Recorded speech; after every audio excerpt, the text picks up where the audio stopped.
He aquí una fascinante mirada al legado cultural del tarot a lo largo de los siglos.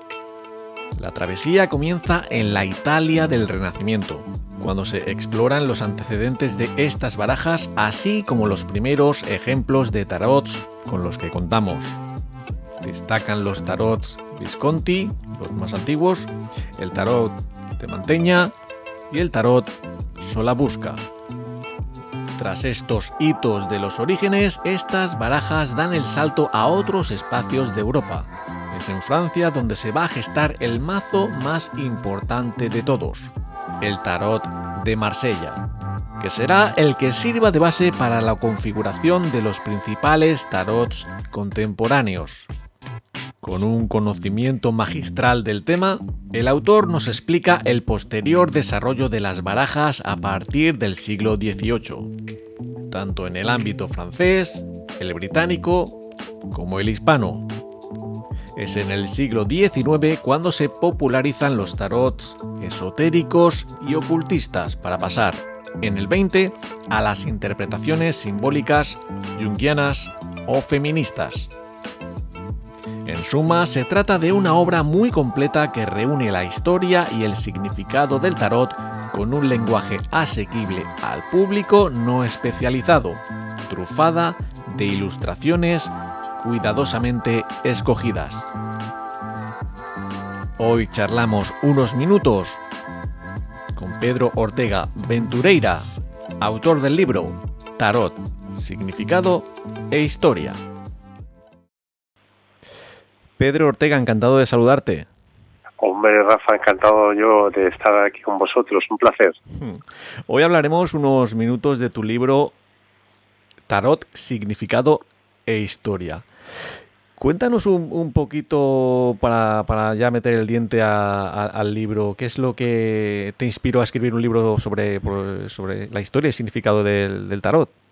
Bueno, pues quizá las ganas de reivindicar un elemento cultural que es el tarot y que, digamos, había quedado denostado, ¿no? O sea, parece que la figura del tarot se asocia con una persona que te engaña falseando que te adivina el futuro, y bueno, y queda como, tenemos un poco esa sensación que me parece del todo injusta. Es verdad que existen personas que hacen eso, pero el tarot, mucho más allá de esa práctica, pues ojo, que yo también considero que hay personas que pueden leer el tarot y eso lo cortés no quita lo valiente. Claro. Pero sí que es verdad que indagando en la historia del tarot, mi primer estudio fue sobre el tarot de Mantegna, que es un tarot muy particular del Renacimiento.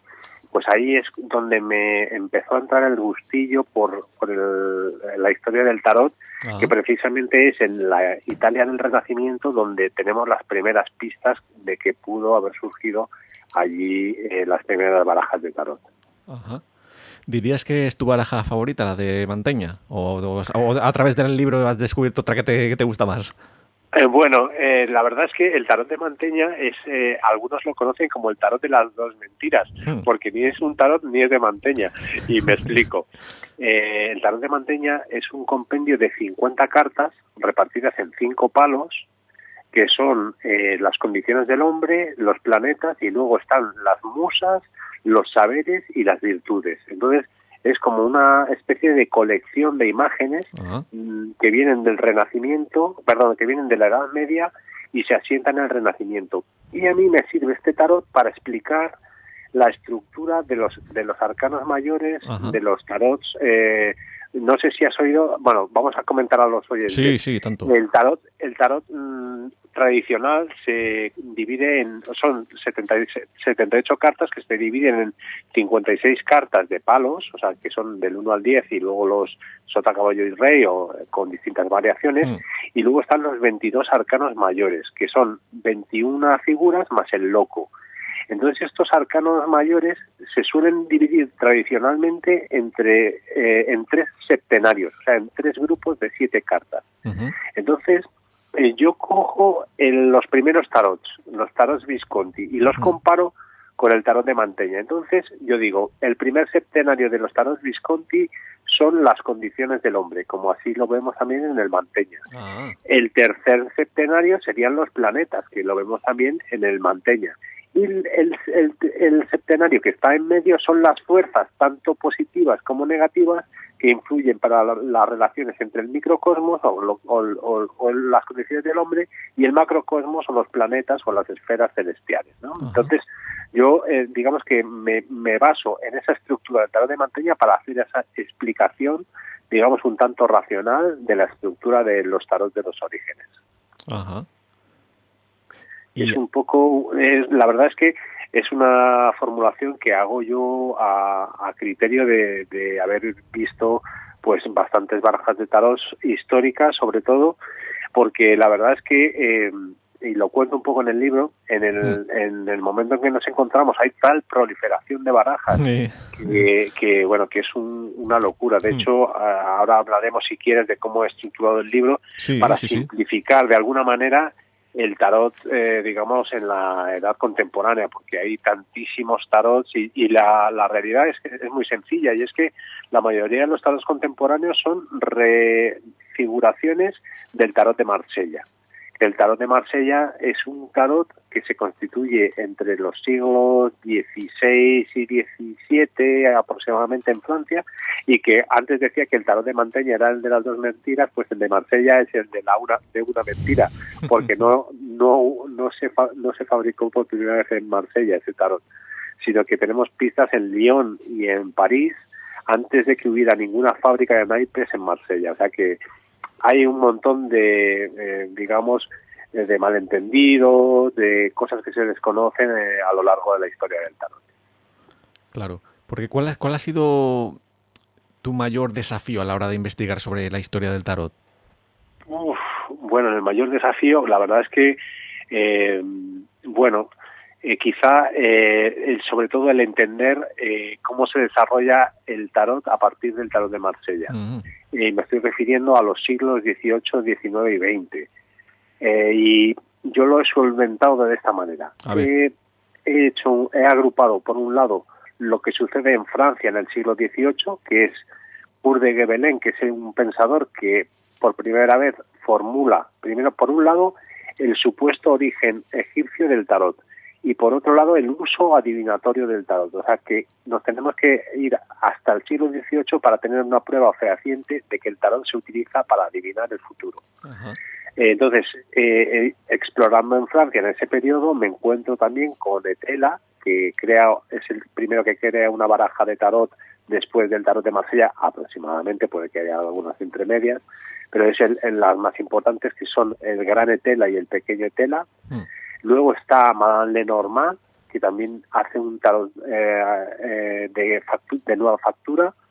Y bueno, pues tenemos a personajes como Papus, que por cierto nació en La Coruña, aunque él vivió toda su vida en Francia, que él habla del tarot de los bohemios. O sea, tiene un libro que se llama El tarot de los bohemios, en el que formula la hipótesis de nuevo egipcia del origen del tarot, y que habrían sido los gitanos, esto es los bohemios, como él los llama, los que a través de los siglos hubieran mantenido esta baraja y que la hubieran ido utilizando pues en estas épocas para la adivinación. Entonces, pues mi investigación, hasta donde yo he llegado, es que no hay pruebas contundentes, ni siquiera tampoco vestigios de que haya en Egipto una colección de imágenes que se parezcan al tarot. De hecho, está el tarot Falconier, que es el considerado como tarot egipcio, que es una reinterpretación del tarot de Marsella, pero con imágenes egipcias. Entonces, es un constructo. Esto tiene que ver todo en un fenómeno que sucede en el siglo XVIII, que es el llamado la egiptomanía.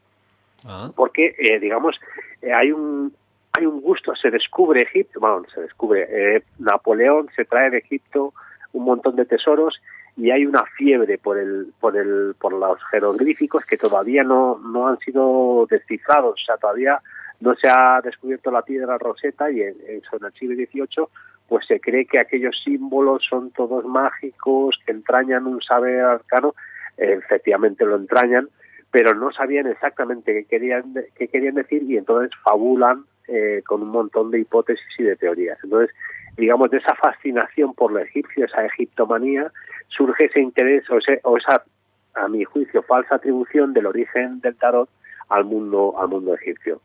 Y luego te decía que para el reto ahí, digamos, rompemos una barrera. Pero la siguiente barrera es que en el siglo XIX y un poco del XX el protagonismo pasa al mundo anglosajón. Y aquí se van a construir una serie de tarots, pero con otra finalidad distinta, que no es la adivinatoria, que es la mágica. Empiezan a utilizar el tarot como una herramienta para operar con las fuerzas oscuras o positivas o negativas y para manipular el mundo a través de conjuros mágicos que se harían mediante las barajas de tarot.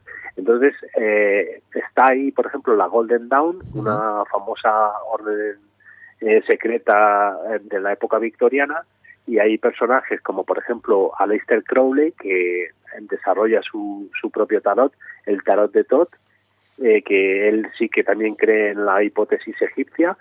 Y luego el tarot que es más importante, el más importante que vamos a tener sobre todo a lo largo del siglo XX y XXI, que es el tarot Rider-Waite.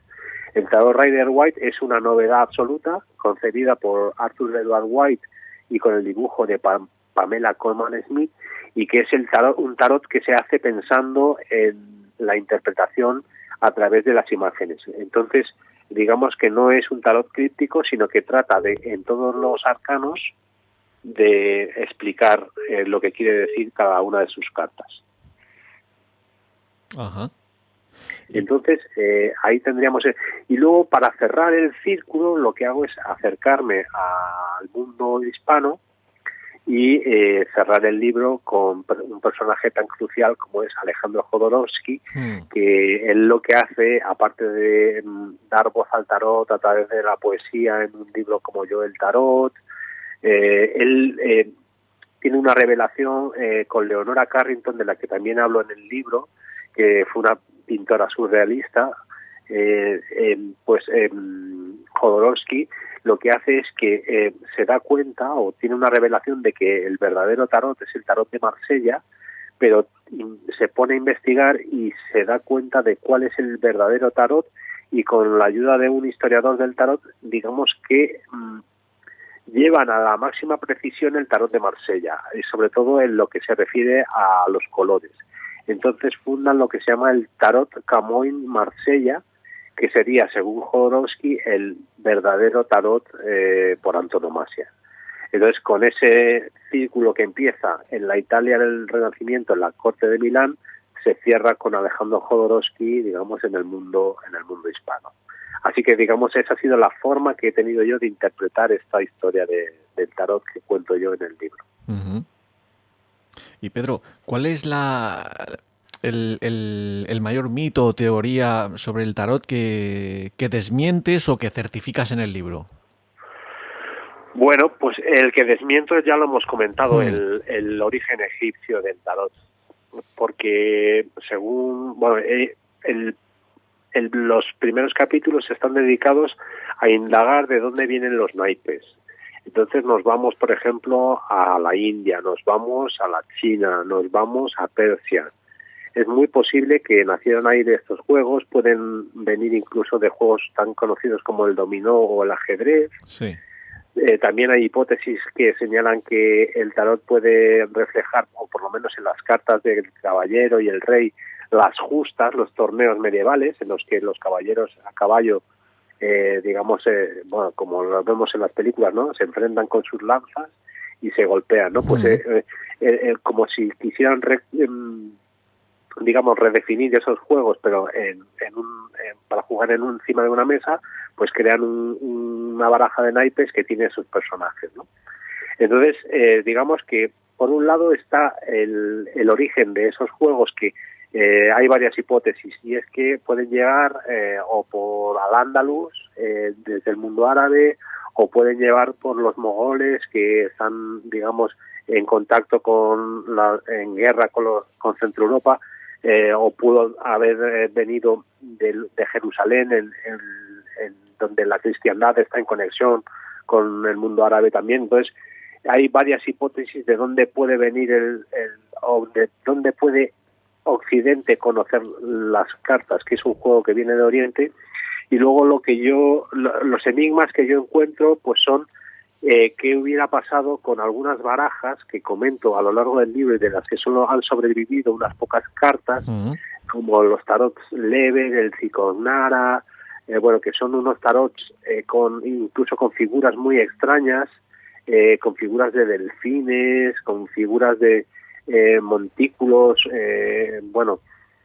cartas muy muy extrañas y que no han sobrevivido en los tarots siguientes, ¿no? O sea, acompañaban de alguna. Hay, por ejemplo, un tarot que la mayoría de las cartas tienen un suelo ajedrezado. Ajá. Y eso me hace pensar en que ese juego de tarot muy bien pudo provenir del juego del ajedrez. Claro. Y es que, además, es muy curioso porque en la India hay una modalidad de juego de ajedrez para 4 jugadores. Entonces serían esos 4 jugadores los 4 palos. Y nos los encontramos en este curioso tarot que es único en su especie y que no proliferó. Lo que proliferó pues fue el tarot, digamos, que conocemos de 56 cartas numerales y 22 arcanos mayores. Pero yo creo que yo creo que si algún día salen a la luz las colecciones, hay muchos coleccionistas de naipes que atesoran en sus colecciones muchas barajas. Entonces, si poco a poco van saliendo a la luz más cartas, yo creo que podremos saber con más precisión cuál es en verdad el origen preciso de las cartas de tarot y conocer también a lo mejor posibles barajas que no han llegado hasta nosotros, pero que sin duda estaban repletas de significado y simbología que sin duda serían muy interesantes el poder conocer. Ajá. ¿Y crees que esta ha sido la baraja que... no sé si hay alguna otra baraja histórica que no haya recibido la atención que merece y que tú has podido rescatar en el libro, aparte de esta? Bueno, yo una cosa que digo del libro es que yo, más que de investigador, soy divulgador. Investigador sí, porque obviamente, digamos, en la consulta de fuentes y el establecimiento de hipótesis, como la que comentábamos antes, en ese sentido sí, pero yo bebo de investigadores que me han precedido y a los cuales cito en el libro cuando, digamos, me ofrecen su credibilidad, ¿no? Entonces yo voy citando las fuentes que me han servido para conocer las distintas barajas. Entonces, por ejemplo, hay una baraja muy curiosa que es el tarot Solabusca, que es un tarot del Renacimiento de finales del siglo XV, que ha salido a la luz creo que en el año 2007, porque estaba en colecciones. Fíjate lo que te comentaba antes, pues en unos azares del coleccionismo, la Pinacoteca de Brera, que tenía en su colección ya uno de los tarots Visconti, que son los más antiguos, pues se hace con una baraja que es la baraja de tarot más antigua completa que se conserva, que es este tarot Solabusca, que es un tarot que está coloreado. Y está grabado y está coloreado. Y bueno, pues hay investigaciones que apuntan a que es un tarot alquímico por parte de los investigadores de la Pinacoteca de Brera, pero por ejemplo hay un investigador británico que es Peter McAdams que nos presenta una teoría sobre este tarot que es alucinante. O sea, este hombre justifica que esa baraja pudo haber sido una herramienta de magia talismánica, pero si me apuras, de magia negra, porque está concebida por personajes, digamos, que tienen que ver con lo maligno, o eso estipula en algunas de sus investigaciones.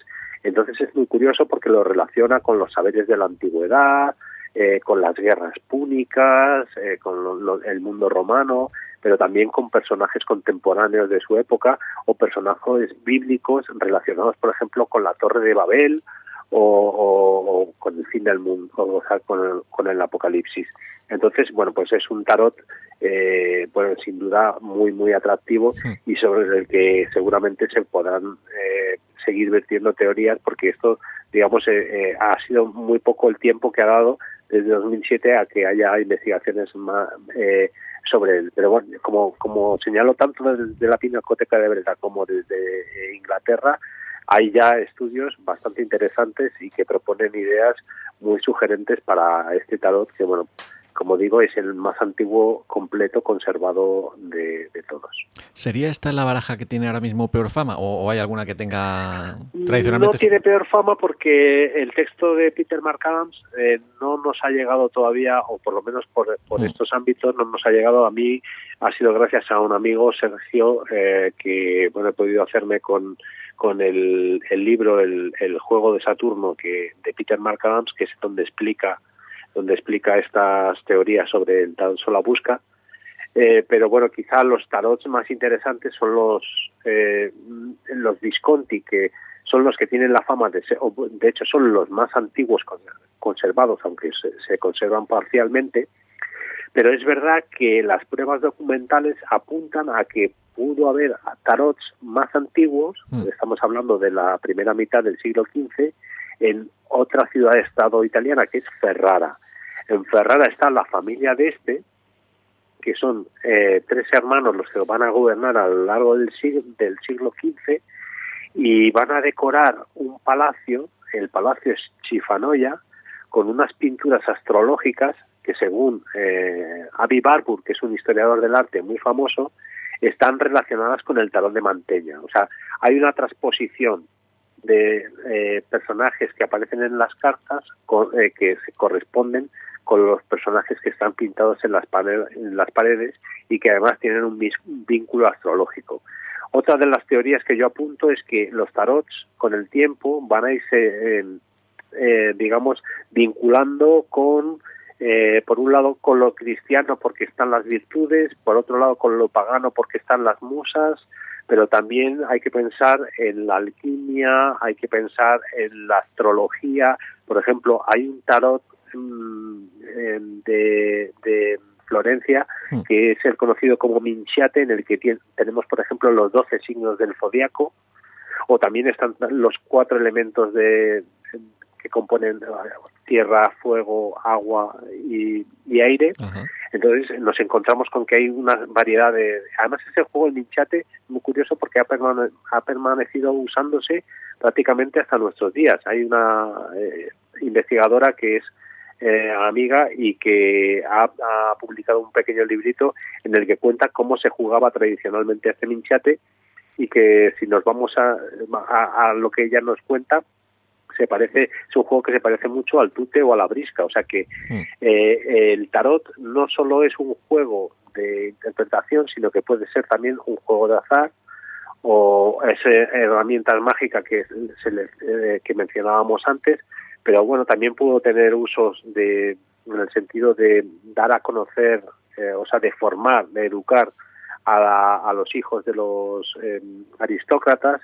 Entonces, digamos que yo propongo un abanico de posibles usos. De hecho, también hay para los amoríos hay una baraja que no sabemos si existió, de un tal Fernando de la Torre español, que le dedica a una mujer, a una supuesta amada, y que es una especie de juego de cartas en el que hay todo, más que un tarot, es una relación de juegos amorosos, ¿no? En el cual pues hay chicas doncellas, hay viudas, hay monjas, y entonces es un juego, pues eso, de faldas, que, bueno, no sé si es por el carácter hispano, pero que lo tenemos ahí en ese especie de antecesor del tarot, que es la baraja de Fernando de la Torre.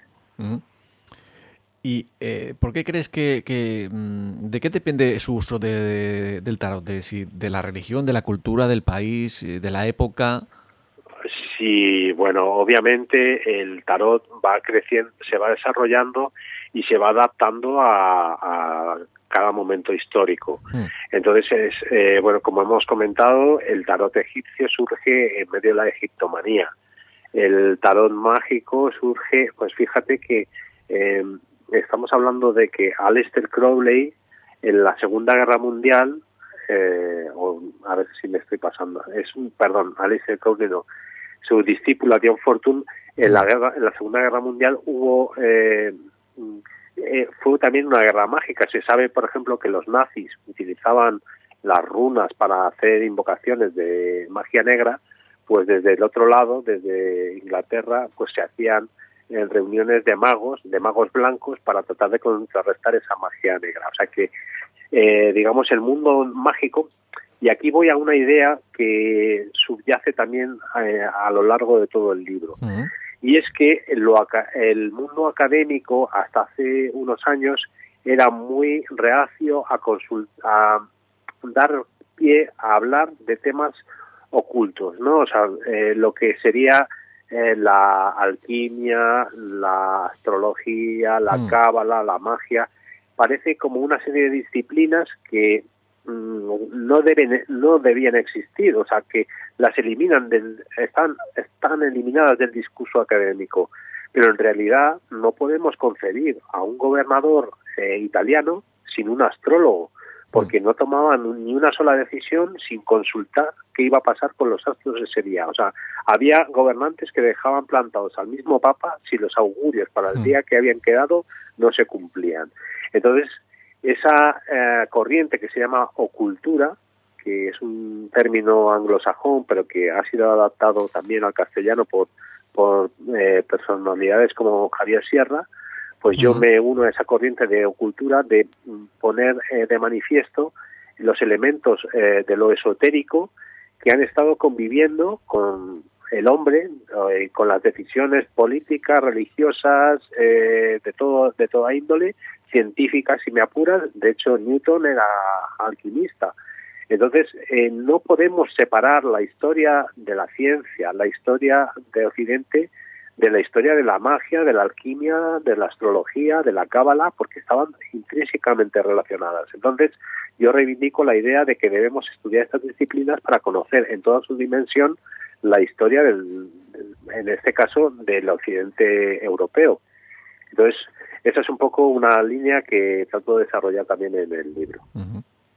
¿Y crees que ahora el tarot ha quedado como en esta cultura pop, digamos, como un método de adivinación o de, no sé cómo llamarlo, de autoconocimiento o psicología? Bueno, sí, hay un capítulo que dedico en el libro a Jung y el tarot. No es que Jung hiciera ningún tarot ni tuviera que ver con el tarot, sino que una discípula suya, Sally Nichols, vio en el tarot un reflejo de los arquetipos junguianos.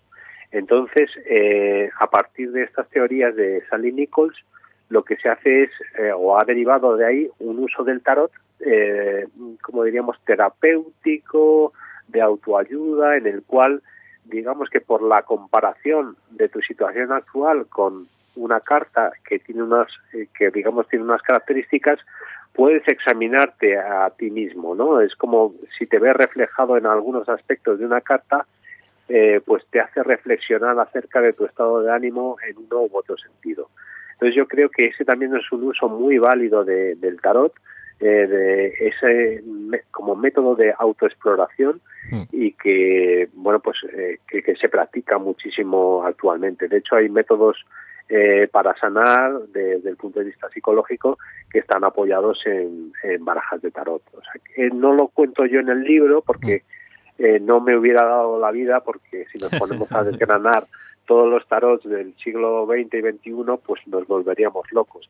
Sí que comento que, bueno, que hay algunos que se han quedado en el tintero, como por ejemplo el tarot de David Bowie, que se llamaba Stardust, o el tarot de Milo Manara, que era un poco erótico en la línea que comentábamos antes de Fernando de la Torre, sí. Pero salvando los siglos, claro. Entonces, el mundo del tarot es un universo que no se acaba nunca. Yo lo que pretendía ha sido hacer una síntesis más o menos. Sí. Y de todas las barajas que has conocido, ¿cuál dirías que es la carta con peor fama que has visto? Está muy claro, el colgado. El colgado, porque no es la muerte, no es el diablo, es que el colgado tiene muchas referencias. En primer lugar, haría referencia a Judas Iscariote, claro, que vende a Jesús y se ahorca. Pero este ahorcado, además, está dado la vuelta, está colgado boca abajo. Y eso nos lleva a una práctica que la tenemos relacionada con Florencia. Y fíjate, en 1478 la familia Pazzi atentó contra los hermanos Medici y bueno, mató a Giuliano, y Lorenzo de Medici salvó la vida, pero a los Pazzi los colgaron boca abajo. Y para que no se borrara la memoria de los Pazzi, traidores, se les pintó en la plaza de la Señoría, creo recordar, colgados boca abajo, ¿no? A estos asesinos que habían atentado contra los Medici. Entonces, digamos, esa carta tiene una significación muy relacionada con la traición, pues eso, y con lo divino, ¿no? Con la traición más perversa de todas, que es la de Judas, ¿no? Que vende a su maestro por un puñado de denarios, ¿no? Entonces, digamos que es, a mi juicio, la peor de las cartas del tarot. Uh-huh. ¿Qué mensaje principal esperas que los lectores extraigan sobre la historia y el significado del tarot al leer tu libro? Pues lo que yo he pretendido, primero, lo que más me gustaría es que al cerrar la última página del libro, se den cuenta de que el tarot es un artefacto, un artilugio cultural de primera magnitud, que ha vivido mucho sus idas y venidas, sus vaivenes, se ha desarrollado, a veces ha crecido en algún sentido, otras veces ha crecido en otro, pero se ha constituido como una herramienta cultural de primera índole y que tiene, a mi juicio, una perspectiva, como diríamos, poliédrica, ¿no? Que es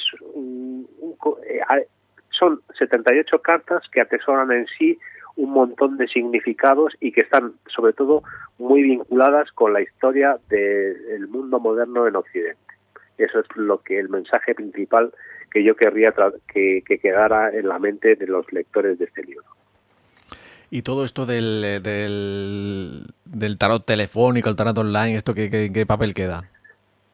Bueno, pues no sé si lo he mencionado antes. Yo creo que hay gente honrada con capacidades de evidencia. Eso no me cabe la menor duda. Y que usan el tarot como una herramienta como otra cualquiera. Estoy pensando, por ejemplo, en la lectura de manos, los pozos del café, las cartas astrales. De hecho, yo he tenido experiencias de adivinación no con el tarot, sino con otros métodos, y que han dicho la verdad y que además ha sido una verdad bastante negativa, con lo cual que meigas existen, vamos, a ver las haylas, ¿no? Entonces yo sí creo en que de alguna manera podemos conectarnos, o hay personas capaces de conectarse y de poder desvelar cosas de tu vida, de tu futuro, de tu pasado, ver qué hay en tu aura, este tipo de cosas.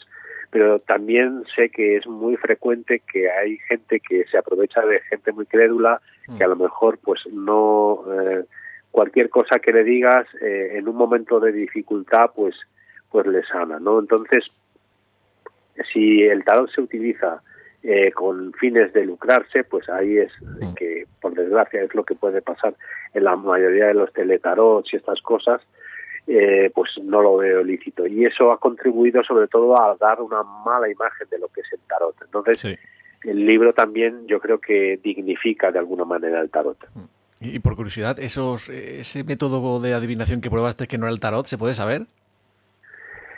Bueno, yo en mi ignorancia desde el punto de vista adivinatorio, lo que puedo decir es que yo creo que no hay un sistema matemático de uso de las cartas del tarot, sino que tiene mucho que ver con la intuición, tiene mucho que ver con la capacidad mediúmnica, tiene mucho que ver con el conocimiento no racional. No sé si me explico. O sea, no podemos tratar de racionalizar una herramienta que lo que hace es utilizar las fuerzas de alguna manera, ¿cómo decirlo?, irracionales, las fuerzas que no están sometidas a las leyes físicas. Entonces, para mí, el tarot no tiene unas reglas fijas, sino que es cada persona, si tiene esas capacidades, la que utiliza y sabe ver directamente en cada una de las cartas que salen qué es lo que está pasando con la persona que le interpela. Entonces, ya te digo, como ignorante o persona que no tiene dotes para la adivinación, pues no puedo decir, y de hecho en el libro no vas a encontrar ningún momento en el que hable de teorías de cómo se leen las cartas o se dejan de leer. no es en mi campo. Mi campo es el de hacer historia del tarot y no de uso de adivinatorio del tarot. Y una vez que has publicado el libro, ¿te ha contactado algún tarotista, alguna tarotista para hacerte algún comentario, o felicitarte, no sé, algún...? Bueno, sí me han hecho un comentario, y es a una fuente de un tarot español, el tarot del Dr. Murne, que bueno, pues yo he encontrado unas pistas que me llevaban a un personaje, pero bueno, no al que no tenía yo muy claro, y una amiga conocedora del tarot pues me ha dicho que ese personaje pues que podría ser probablemente erróneo. Yo, bueno, pues he citado una fuente, además no digo que ese personaje sea efectivamente el creador, porque se escondía detrás de un seudónimo.